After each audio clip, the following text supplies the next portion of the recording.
புதன் செவ்வாய் சேர்க்கை ஒட்டுக்கா இருக்கு. இதுல இரண்டாம் இடம் குடும்பஸ்தானம், வாக்குஸ்தானம், தனஸ்தானம் அப்படிங்கிற இடத்துல மிகச்சிறப்பு. புத ஆதித்ய யோகம். சில பேருக்கு திடீர்னு அதிர்ஷ்டம். இந்த யோகங்கள் சொன்னல, இந்த யோகங்கள் காரணமாக வெளிநாடுகள் போகக்கூடிய அமைப்புக்கு ஏற்படும். இவ்வளவு நாளாப்பட்ட கஷ்டத்துக்கெல்லாம் 2026 ஒரு தீர்வாகத்தான் அமையும். நன்மை அப்படிங்கிறது அதிக அளவில் நடக்க போகுது கேட்டை நட்சத்திரத்துக்கு. ஒவ்வொரு நட்சத்திரக்காரர்களும் ஒவ்வொரு தசையில தான் பிறப்போம். இந்த தசையில பிறப்பா அப்படிங்கிறது கணக்கு. அந்த தசா புத்தி தான் பேசுது. மேஷராசினா அதுக்கு அதிபதி ஒருத்தர் இருப்பார், பிறந்த நட்சத்திரத்துக்கு ஒருத்தர் அதிபதி இருப்பார். இதெல்லாம் மெயினா பார்க்கணும். இந்த தசாநாதனும் ராசிநாதனும் எங்க இருக்கிறார்களோ அதை வைத்து பலன்கள் பார்ப்பது அப்படிங்கிறது ஒரு வித்தியாசமான ஒரு கணக்கு. இது முழுக்க முழுக்க 100% அவரவர்களுக்கு இண்டிவிஜுவலா நன்மையை தரும். ஹரஹர நம பார்வதி பதஜே, ஹரஹர மகாதேவ. தென்னாடுடைய சிவனை போற்றி, எந்நாட்டவர்க்கும் இறைவா போற்றி. ஸ்ருதி ஸ்மிருதி புராணானாம் ஆலயம் கருணாலயம், நமாமி பகவத் பாத சங்கரம் லோகசங்கரம். வேயுறு தோழிபங்கன் விடமுண்ட கண்டன், மிக நல்ல வீணை தடவி மாசரு திங்கள் கங்கை முடிமேல் அணிந்து என் உளமே புகுந்த அதனால், ஞாயிறு திங்கள் செவ்வாய் புதன் வியாழன் வெள்ளி சனி பாம்பிரண்டும் உடனே, ஆசரு நல்ல நல்ல அவை நல்ல நல்ல அடியார் அவர்க்கு மிகவே. ஆதித்யாஜ சோமாய மங்களாய புதாயச்ச குரு சுக்ர சனிபியஸ்ட ராகவே கேதவே நமஹா. அன்பார்ந்த எங்களுடைய டிவோட்டினேஷன் தொலைக்காட்சி நேயர்களுக்கு உங்களுடைய ஜோதிட ஆச்சாரியர் ஜோதிட குரு சிவஸ்ரீ டி சரவண மாணிக்க சிவாச்சாரியர், முதல்வர் வேத சிவ ஆகம குருகுலம், சங்கரமடம், காஞ்சி காமகோடி பீடம், காஞ்சிபுரம். அலைபேசி 9865098370 9865098370. அடியனுடைய பணிவான வணக்கங்கள் மற்றும் ஆசீர்வாதங்கள்.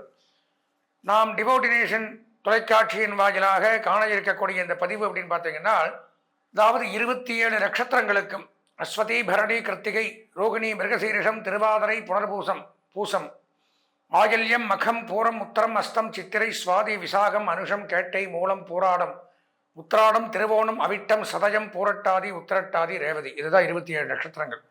இந்த 27 நட்சத்திரங்களும் 12 ராசிகளுக்குள்ள அடக்கம். 2.25 நட்சத்திரம் இப்படியெல்லாம் ஒரு ராசிக்கு வரும். அந்த 27 நட்சத்திரத்தில் பிறந்தவர்களுக்கும் இந்த 2026ஆம் ஆண்டு வருகின்ற புத்தாண்டு எப்படி இருக்க போகிறது அப்படிங்கிறது தான் இந்த தலைப்பில் பார்க்கிறோம். அதாவது கடந்த 2025ஆம் ஆண்டு அப்படின்னு எடுத்துட்டோம்னால், எந்த ஒரு வருடமும் இல்லாத வகையில் 4 பயிற்சிகள் நடந்திருக்கு. சனி பயிற்சி நடந்திருக்கு, குரு பயிற்சி நடந்திருக்கு, ராகு கேது பயிற்சி நடந்திருக்கு. இப்போ அதையெல்லாம் வைத்து அந்த பயிற்சிகள் மூலமாக என்னென்ன கிரகங்கள் எங்கே இருக்குது, 2025ஆம் ஆண்டு தான் நம்ம பலவிதமான கஷ்டங்களும் துன்பங்களும் துயரங்களும் பட்டிருந்தோம், 2026 ஏதாவது மாற்றங்கள் உண்டாகுமா அப்படிங்கிற பலவிதமான எதிர்பார்ப்புகளோட பல ராசிக்காரர்களும் நட்சத்திரக்காரர்களும் எதிர்பார்ப்போடு கொண்டிருக்கும். அப்போது நம்ம இந்த ராசிகளாக பார்க்கிறத விட நட்சத்திர வாயிலாக, ஏன்னா இந்த நட்சத்திரம் அப்படிங்கிறது நல்ல ஒரு வித்தியாசம் உண்டு. ஒவ்வொரு நட்சத்திரக்காரர்களும் ஒவ்வொரு தசையில தான் பிறப்போம். இந்த தசையில பிறப்பா அப்படிங்கிறது கணக்கு உண்டு. அந்த தசா புத்தி தான் பேசுது. அப்போ அந்த தசாநாதன் அப்படிங்கிறவன் இங்கே எந்த இடத்துல இருக்கான், இந்த 2026க்கு அவன் சாதகமாக இருக்கானா? ராசிநாதன், மேஷராசினா அதுக்கு அதிபதி ஒருத்தர் இருப்பார், பிறந்த நட்சத்திரத்துக்கு ஒருத்தர் அதிபதி இருப்பார்.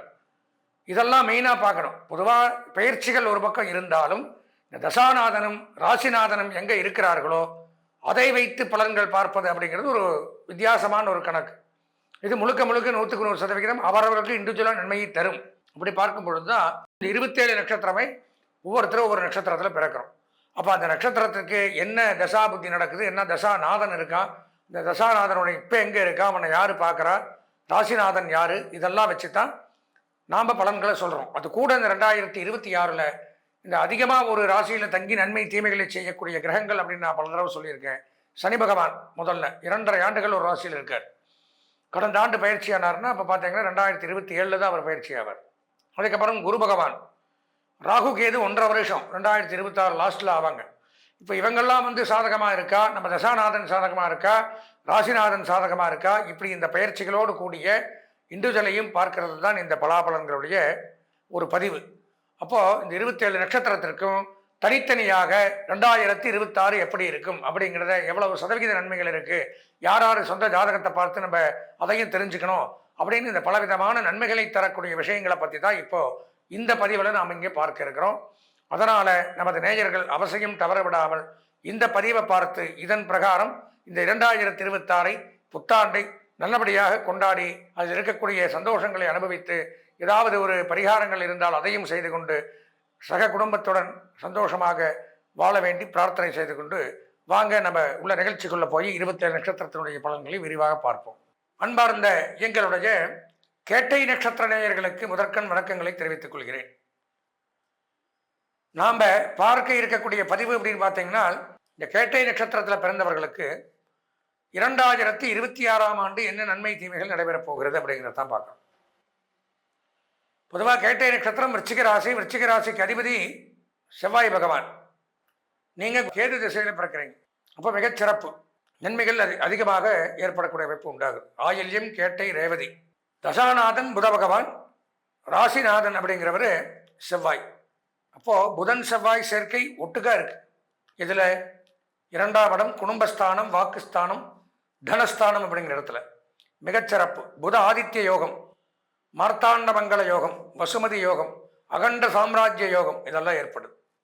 இந்த ஆண்டு நீங்கள் தொட்டது துலங்கும், கேட்டதெல்லாம் கிடைக்கும், நினைத்ததெல்லாம் நடக்கும். அந்த மாதிரி அமைப்பு ஏற்படும். அரசுத்துறை, அரசியல்வாதிகள், அரசு பணியாளர்களுக்கு நன்மை ஏற்படும். உயர்கல்வித்துறை, பத்திரப்பதிவுத்துறை, வருமான வரித்துறை, வருவாய்த்துறை இதில் பணியாற்றக்கூடியவர்களுக்கு நன்மை.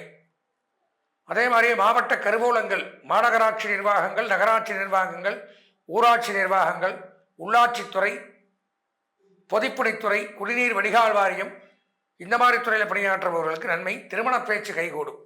தடைப்பட்ட திருமணங்கள் நிச்சயிக்கப்படும். குழந்தை பாக்கியம் ஏற்படும். அசையாத சொத்துக்கள் வாங்கலாம். வியாபாரத்தில் அபரிமிதமான யோகம். செய்கிற தொழிலில் முன்னேற்றம். இல்லை ப்ரைவேட் ஜாபில் தான் ஒர்க் பண்ணுறேன்னா அதுலேயும் பதவி உயர்வு, சம்பள உயர்வு, பாராட்டுகள் இதெல்லாம் ஏற்படும். கல்வி ரீதியான முன்னேற்றங்கள் உண்டு. குழந்தைகளுக்கு கணவன் மனைவிக்குள்ள அந்யோன்யங்கள் ஏற்படும். கருத்து வேறுபாடுகள் விலகும். வெளியூர் பிரயாணங்கள் மூலம் நன்மைகள் ஏற்படும். சில பேருக்கு திடீர்னு அதிர்ஷ்டம். இந்த யோகங்கள் சொன்னல, இந்த யோகங்கள் காரணமாக வெளிநாடுகள் போகக்கூடிய அமைப்புக்கு ஏற்படும். ஏற்கனவே வெளிநாட்டில் பணியாற்றக்கூடியவர்களுக்கு அங்கேயும் சிறப்பு. தொழில் பணியிருந்தாலும் அது அபிவிருத்தியாகும். வெளிநாட்டில் வேலை செஞ்சிருந்தாலும் அதில் உத்தியோக உயர்வு, பதவி உயர்வு, சம்பள உயர்வுகள் கிடைக்கும். வெளிநாட்டில் சம்பாதிச்சு நமக்கு இங்கே பணம் அனுப்புகிறாங்கன்னா அதுவும் அதிகரிக்கும். இந்த மாதிரி பலவிதமான உயர்வுகளை கொடுக்குது. வீட்டில் சுப நிகழ்ச்சிகள் நடக்கும்.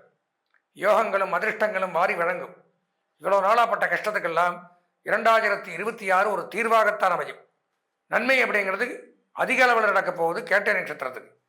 பொதுவாக பார்த்தீங்கன்னா கேட்டை நட்சத்திரம் அப்படின்னு எடுத்துட்டால் ஒரு 80% நன்மைகள். கல்வி பயிலக்கூடிய மாணவர்கள், கலைத்துறை, அரசியல்வாதிகள், பெண்கள், தொழில் பண்ணுறவங்க, உத்தியோகம், வியாபாரம், விவசாயம் செய்பவர்கள் அனைவருக்குமே ஒரு 80% நன்மைகள். அதிர்ஷ்டமான வண்ணம் பச்சை, சிவப்பு. அனுகூலமான திசை வடகிழக்கு, தெற்கு. அதிர்ஷ்டமான எண் 3. அனுகூலமான தெய்வம் அப்படின்னு பார்த்தீங்கன்னா முருகப்பெருமானும் மகாவிஷ்ணுவும். பெருமாளையும் முருகனையும் வணங்கி இந்த ஆண்டை இனிமையான ஆண்டாக மாற்றிக்கொள்ள ஆசீர்வதிக்கிறேன். அன்பார்ந்த நமது டிவோட்டினேஷன் நேயர்களே, நாம் இதை வரைக்கும் பார்த்தீங்கன்னா இந்த ஒவ்வொரு நட்சத்திரத்துக்கும் இப்படிலாம் தான் இந்த புத்தாண்டு பலன்களை கொடுக்கும். இவங்களுக்கு சரியில்லை, இவங்க இந்த பரிகாரங்களை பண்ணிக்கணும், அவரவர்கள் அந்த சொந்த ஜாதகத்தை பார்த்து தெரிஞ்சுக்கணும். இப்படியெல்லாம் பலவிதமான ஒரு நீங்களே பார்த்துட்டீங்கன்னா புரிஞ்சிருக்கும். பலவிதமான நுண்ணறிவோடு உள்ள நுணுக்கமாக இருக்கக்கூடிய விஷயங்கள் வரைக்கும் நம்ம இந்த பதிவில் பார்த்தோம். அதுவும் போக இதெல்லாம் ஒரு புறம் இருந்தாலும் இதில் மாற்றங்களை தரக்கூடியது அப்படிங்கிறது அவரவர்களுடைய சொந்த ஜாதகம். சொந்த ஜாதகத்தில் இந்த 9 கிரகங்களும் வலுப்பெற்று இருக்குது, நல்ல இடங்கள் இருக்குது, நல்ல கிரகங்களுடைய பார்வைகள் அது மேலே படுது, நல்ல தசா புத்தி நடக்குது இப்போது அப்படிங்கிறதெல்லாம் சொந்த ஜாதகத்தை வச்சு தான் தெரிஞ்சுக்க முடியும். இது பொதுவான பலன்கள். இந்த ராசியில் பிறந்திருந்தால் இந்த ஒன்றும் வேண்டாம், நான் கிருத்திகை நட்சத்திரம்னு வச்சுக்கங்க. நான் மட்டுமா கிருத்திகை நட்சத்திரம்? உலகத்தில் பல கோடி பேர் இந்த கிருத்திகை நட்சத்திரத்தில் பிறந்திருப்பான். இப்போ அவங்களுக்கு எல்லாத்துக்குமே பொதுவான ஒரு பலன்கள் தான் நாம் பார்க்குறோம். இப்போ பொதுவாக கிடைக்கிற சாப்பாட்டுக்கும் இண்டிவிஜுவலாக நாம் மட்டும் சாப்பிட்ற சாப்பாட்டுக்கும் வித்தியாசம் இருக்குல்ல. நம்ம வயிறு ரொம்பன்னா நம்ம சாப்பிட்ணும், நமக்கு சாட்டிஸ்ஃபைட் ஆகணும், வயிறு ஃபுல் ஆகணும், அப்போ தான் நிறுத்துறோம். அந்த மாதிரி கோயிலுக்கு போனால் ஒரு தொன்னை பிரசாதம் கொடுப்பான், வயிறு நிறையாது. எல்லாருக்கும் கொடுக்கணும்ல, அதனால் ஒரு தொன்னை தான் கிடைக்கும்.